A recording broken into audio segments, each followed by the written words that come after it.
পবিত্র আল কুরআনকে চুমু দিয়ে চোখে মুখে এক বুক স্বপ্ন নিয়ে 2026 ফুটবল বিশ্বকাপের উদ্দেশ্যে রওনা দিয়েছে ইরান দল, কিন্তু মাঝপথে তাদের ওপরে নেমে এলো এক চরম অপমানজনক ও নজিরবিহীন নিষেধাজ্ঞা।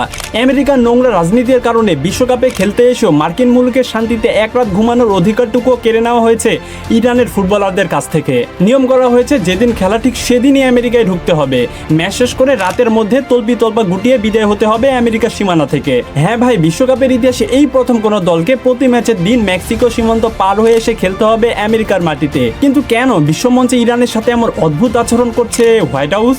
এই ফুটবল মহাযুদ্ধের পেছনে লুকিয়ে থাকা আসল যুদ্ধটা ঠিক কি, সবকিছুই বিস্তারিত জানবো আজকের এই ভিডিওতে। এই নাটকের আসল সূত্রটি বাধা রয়েছে রাজনীতির বিষাক্ত মারপ্যাচে।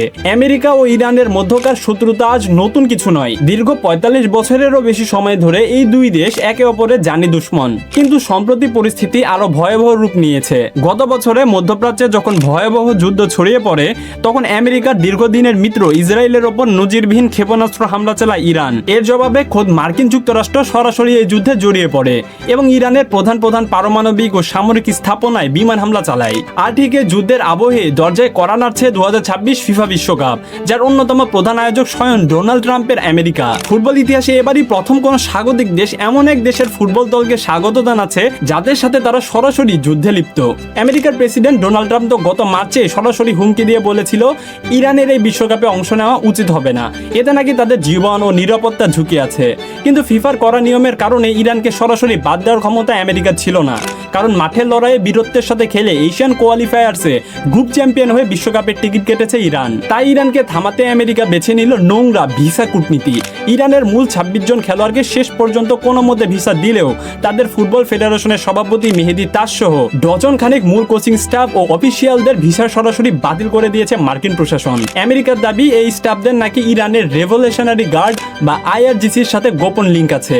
এখানেই শেষ নয়, ইরানের সাধারণ ফুটবল ভক্তদের আমেরিকা এবার কোনো ভিসা দেয়নি, অর্থাৎ গ্যালারিতে বসে দেশের পতাকা ওড়ানোর মতো কোনো সমর্থক পাবে না ইরান। আর এবার আসা যাক সেই সবচেয়ে বড় ধাক্কায়। নিয়মটি হলো ইরান দল আমেরিকার মাটিতে কোনো হোটেল বুকিং রাখতে পারবে না, অর্থাৎ তারা মার্কিন ভূখণ্ডে রাত কাটাতে পারবে না। তাদের ভিসা দেওয়া হয়েছে অত্যন্ত কঠোর শর্তে, যাকে বলা হয় same day entry and same day exit. এর মানে হলো যেদিন খেলা ঠিক সেদিনই সকালে তারা ফ্লাইটে করে বর্ডার পার করে আমেরিকায় ঢুকবে, ম্যাচ খেলবে এবং ম্যাচ শেষ হওয়ার সাথে সাথে রাতের মধ্যে তারা আমেরিকার সীমানা থেকে বের হয়ে যেতে হবে। এই চরম অপমানে জবাব দিতে ইরানও কিন্তু দমে যায়নি। আমেরিকার এই নোংরা চালের কারণে ইরান বাধ্য হয়ে তাদের মূল বিশ্বকাপ বেস ক্যাম্প আমেরিকার অ্যারিজোনা থেকে সরিয়ে নিয়ে গেছে মেক্সিকোর সীমান্ত শহর টিজুয়ানাতে।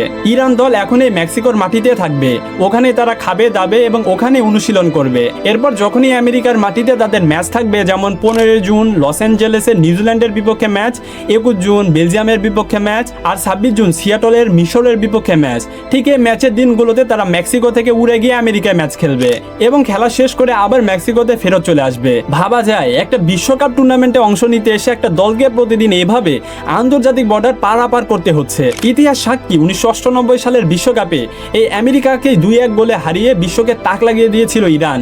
আর এবার যদি সব বাধা পেরিয়ে মেক্সিকো থেকে প্রতিদিন যাতায়াত করে তাদের ক্লান্ত শরীর নিয়ে ইরান মাঠের লড়াইয়ে গর্জে উঠতে পারে, তবে সেটাই হবে আমেরিকার গালে ফুটবলের সবচেয়ে বড় চর।